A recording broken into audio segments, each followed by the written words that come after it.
Hello, Steve. How you doing? Good, Phoebe. How are you? Good to see you. Oh my God, it's very good to see you, and you made it today. After Thanksgiving, many people are still having turkey hangover, and I don't know, you made it. So forgive me. You really made my day by showing up. So how Uh, are you doing today? I'm doing well. I live Okay. outside of Buffalo, so Buffalo Yeah. Bills won yesterday, so good day yesterday, and good holiday and time to take off. So overall, doing well. And Okay. you? I'm good. I'm good. So today we're gonna cast our net beyond HR. We're gonna talk to a leader who has been in the industry, have made impact, and the leader is Steve DiIoia, right? Did I say it right? It's DiIoia. It's No, that. oh, DiIoia. Okay, that's fine. Yeah, Oh, yeah. He's the president of Axiom Coaching Consulting in Buffalo, and he's a business consultant, certified coach, professional business advisor who specializes in helping individual organizations achieve their sustainable growth. Steve, welcome to our podcast. thank you. Thank you for having me. Thank you too for being here. So let me see how the podcast is gonna last. It's about 30 minutes conversation, not scripted. We're gonna look at your background and the industry trend you're seeing.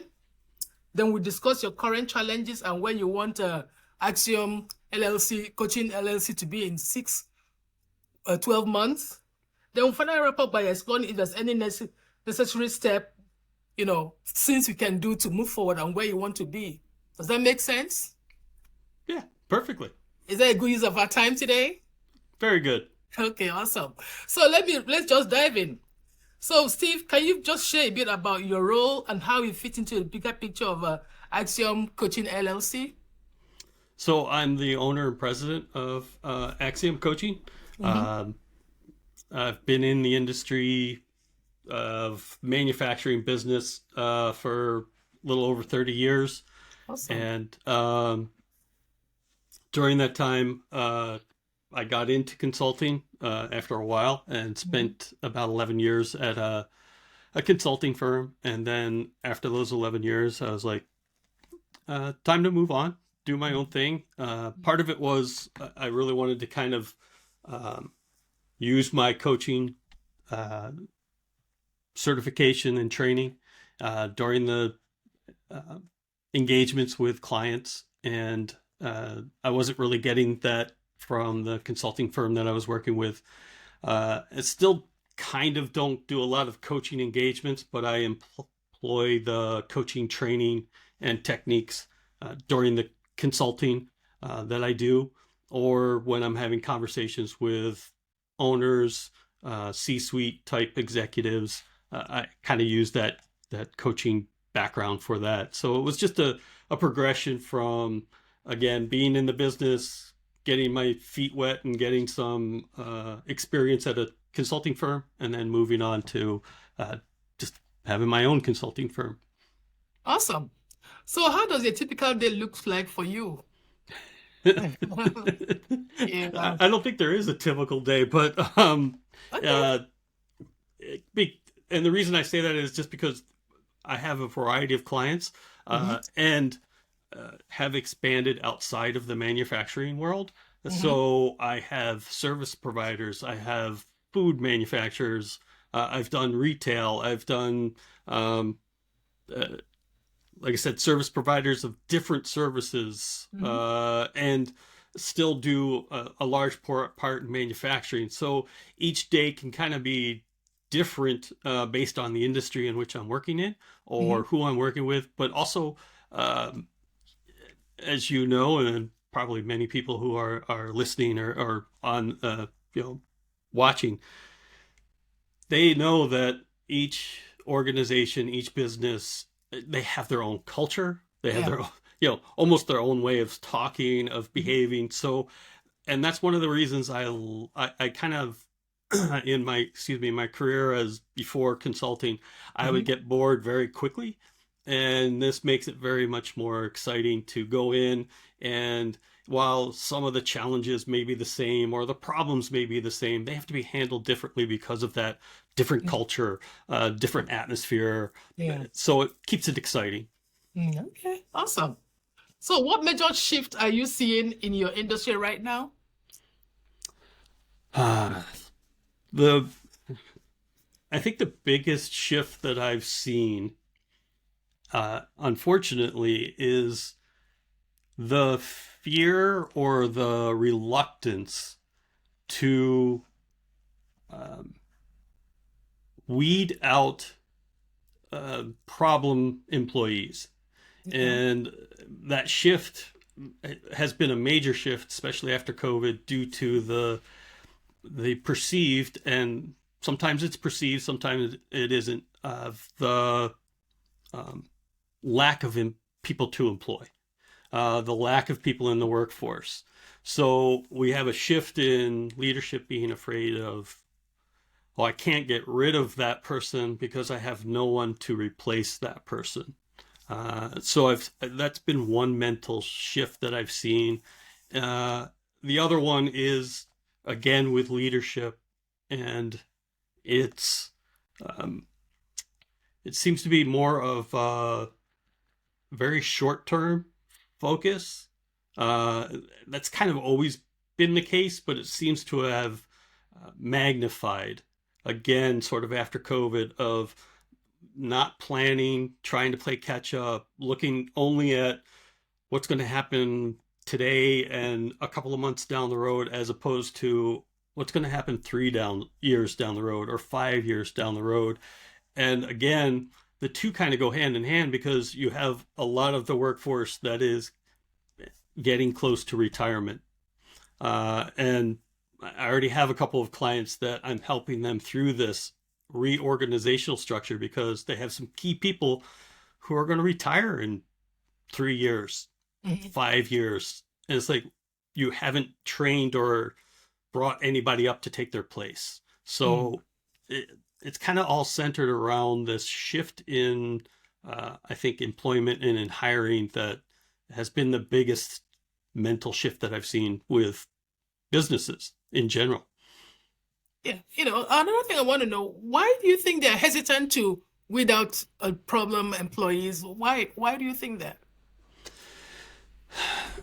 So, number one, like I said, it's the fear of I'm not going to be able to hire someone to replace this person. So, uh, the attitude is it's better to have someone working, even though they're a problem person or a problem child within the organization. At least I have somebody here working. And that's not the best attitude to take. Hmm. They cause additional problems. They cause Hmm. morale problems. They don't realize the sphere of influence, negative influence that they can have within the organization. So it's better just to cut that person or that dead word Hmm. out and improve the organization as a whole. So that's I think number one is one of the reasons. Um, I think also leadership causes the problem themselves by number one, kind of abandoning their core values. So they may say, we have integrity and we're safety oriented and we're this and we're that. Yet when it comes to some of these employees, they're like the golden child. Hmm. They've been there forever. Hmm. They have all this knowledge, and so they kind of get away with some of the things that are away from the core values and the culture that they want to establish or are trying to establish. And again, they've allowed these people to do this. And so they're cultivating more and more of the bad behavior as opposed to holding them accountable to the core values of the organization, the culture of the organization.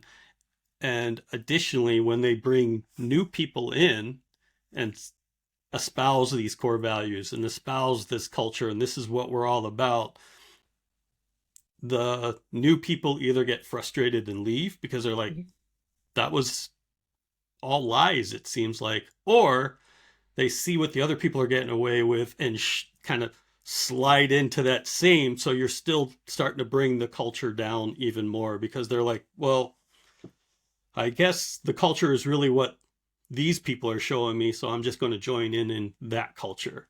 Yeah. So it's kind of a twofold effect.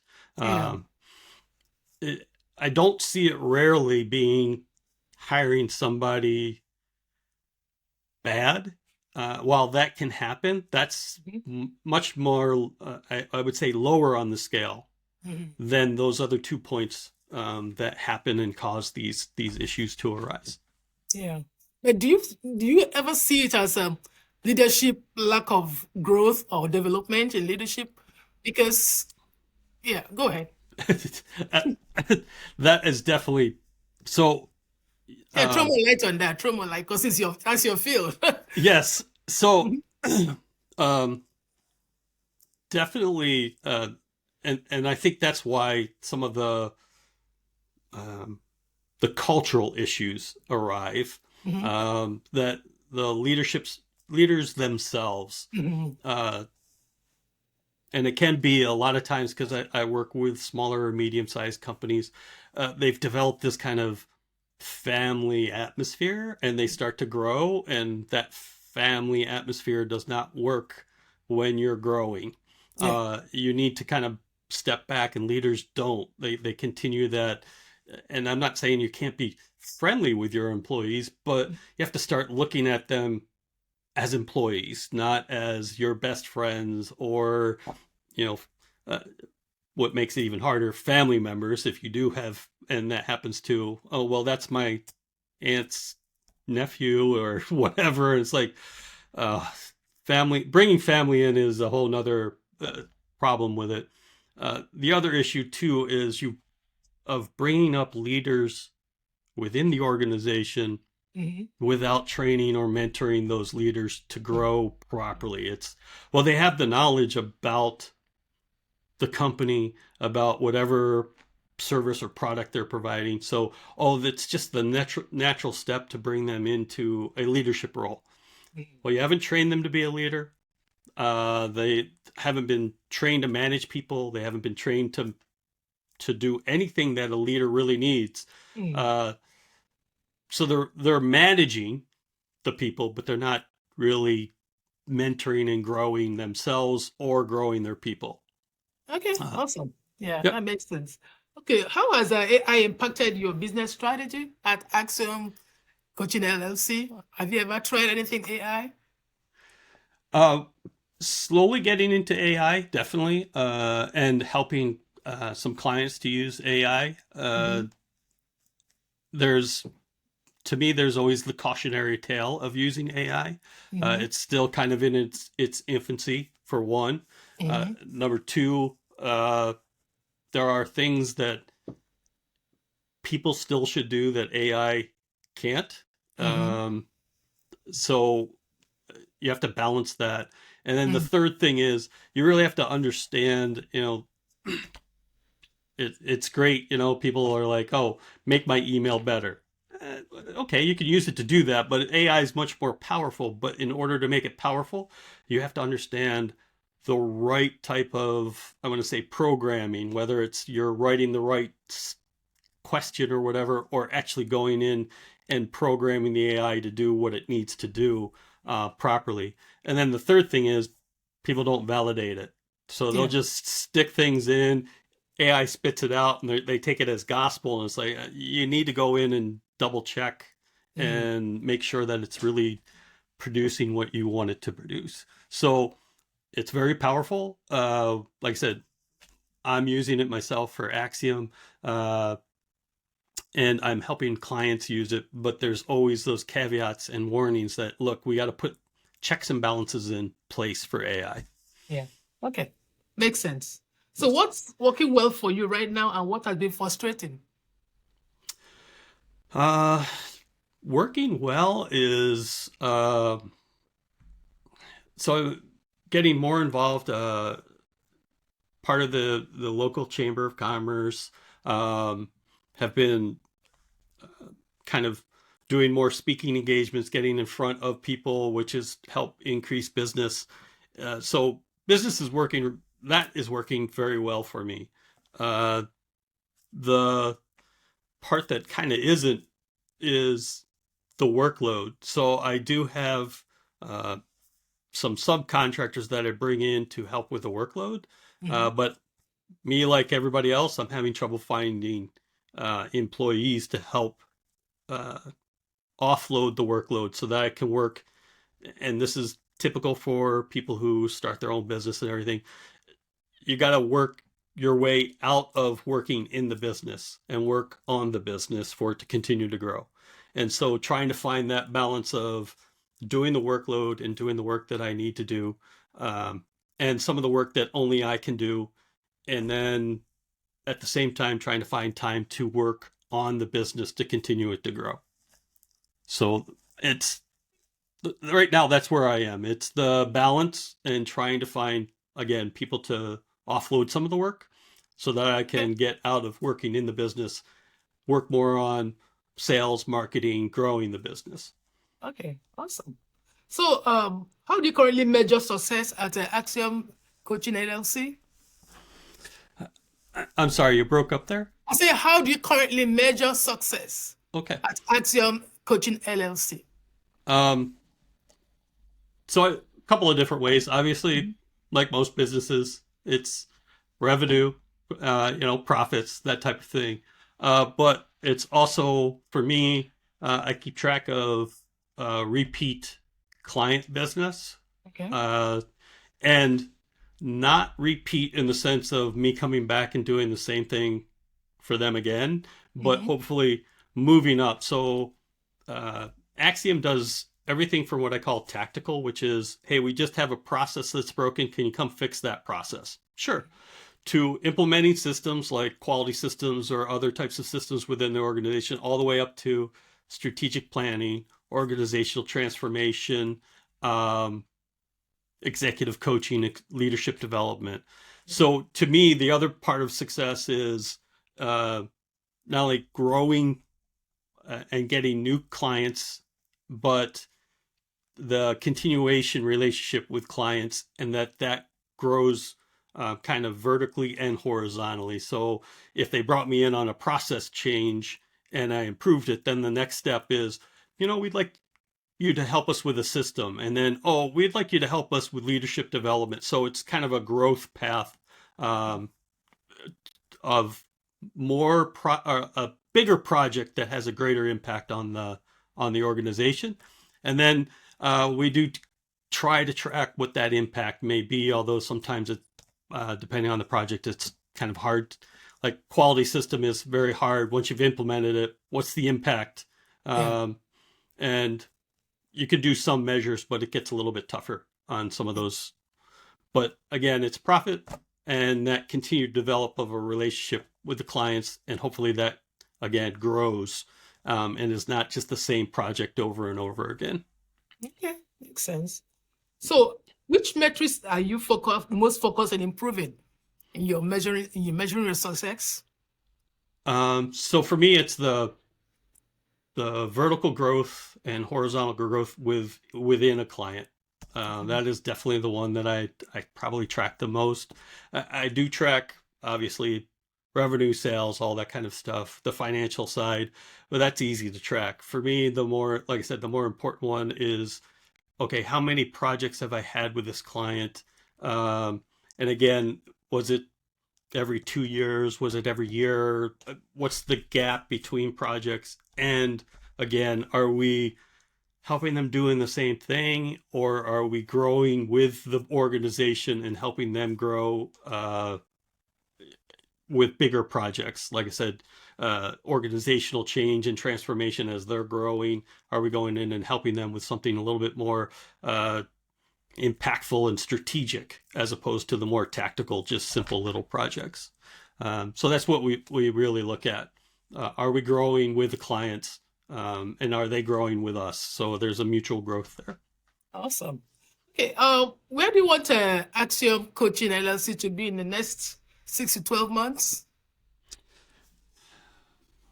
That's a good question. So I would like to see Axiom Coaching uh, continue with doing what we're doing currently, the services that we provide, again, all the way from tactical to strategic.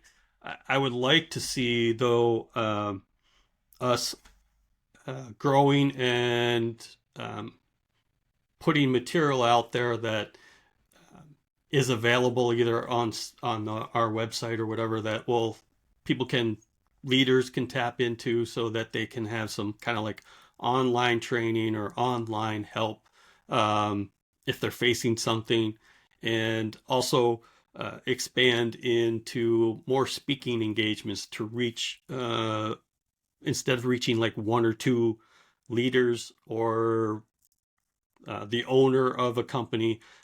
It's more of a group of leaders and having those kinds of discussions, not only me just speaking there, but having more of a group discussion so that they're learning from me, but they're learning from one another. So kind of expanding into that type of a service or um, training to provide to leaders within the sectors that we work. Okay. Okay, that sounds awesome. Are there any specific KPIs you are tracking right now towards that? We're I have a marketing director, and we're starting to set that up to start tracking speaking engagements, impact of the speaking engagements, people who were there, what titles, what positions they held, and then obviously we do after a speaking engagement or event that we may hold like that, we ask for feedback from the participants, and then we go over that feedback and kind of categorize it and um, give it some weighted scores and things of that nature to see, okay, are we making an impact? If not, let's tweak the message and find out how we can improve. But there are a few metrics that we're tracking to see, one, are we growing in that direction? And if, as we do, are we successful in that growing in that direction? Okay, yeah. Yeah, you mentioned something about vertical and horizontal growth, and you also mentioned like a forum for leaders to kind of log in and learn from each other, and you learn from them. Can you throw more light or better differentiate between the two? What you mean in each year? Sure. So horizontal growth would be, again, from that small tactical, I just need my process improved, to I would like you to help me put a quality system in place, up to we want to restructure the organization, we need leadership development. That would be vertical. Yeah. The horizontal would be if we're into that strategic space, then we're doing multiple things across strategically. So we could be helping them with organizational transformation. We could help them with change management, leadership development. So there's multiple strategic projects going on either at the same time or lined up. Like once we finish this one, we're just going to move into the next one. We're going to move into the next one. So again, vertical being kind of going more in depth and up the kind of the ladder within the organization to have a greater impact across the organization. And then how many projects are at that level? It would be the horizontal kind of growth. Yeah.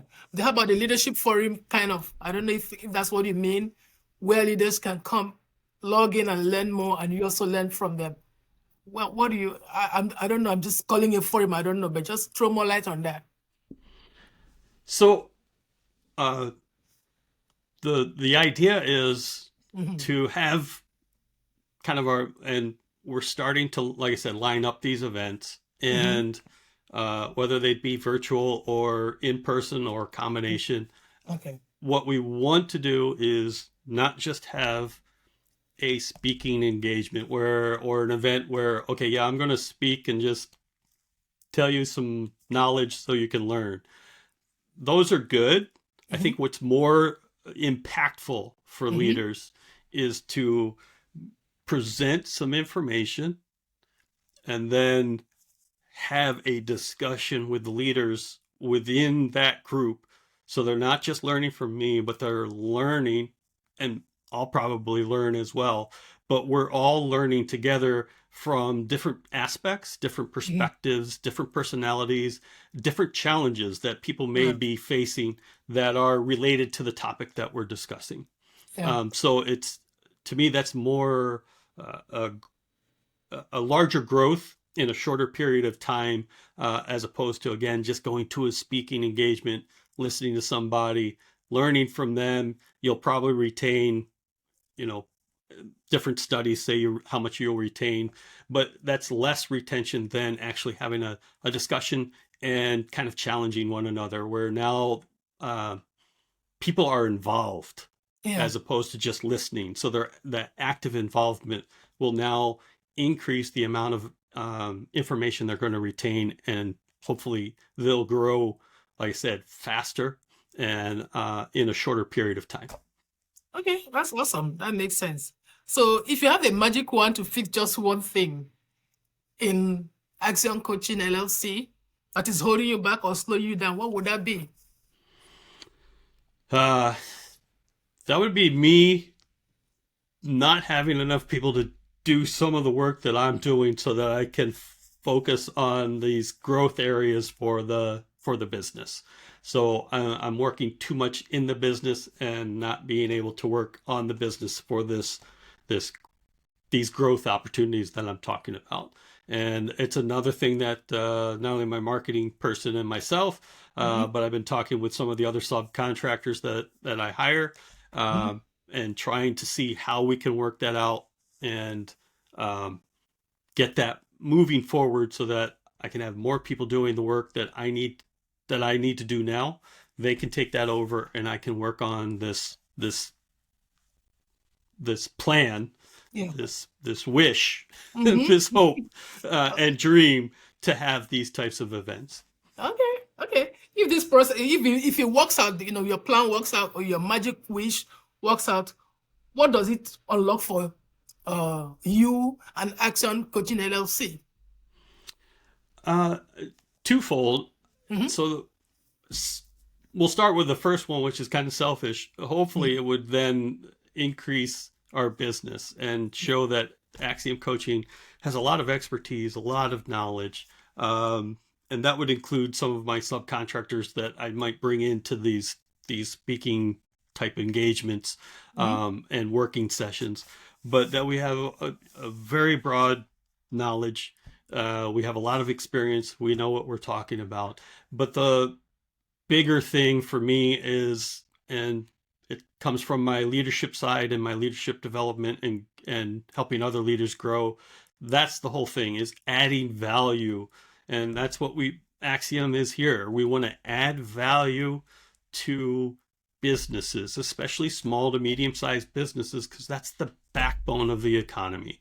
If we have those small to medium-sized businesses are strong, and growing, and the leadership is growing, we're adding value not only to that business, but to the community as a whole. And that is the dream. That is the wish, is to help the community overall. And again, if we can sustain good, small, medium-sized businesses who are hiring people, growing, going to be hiring more people, then we help the community as overall.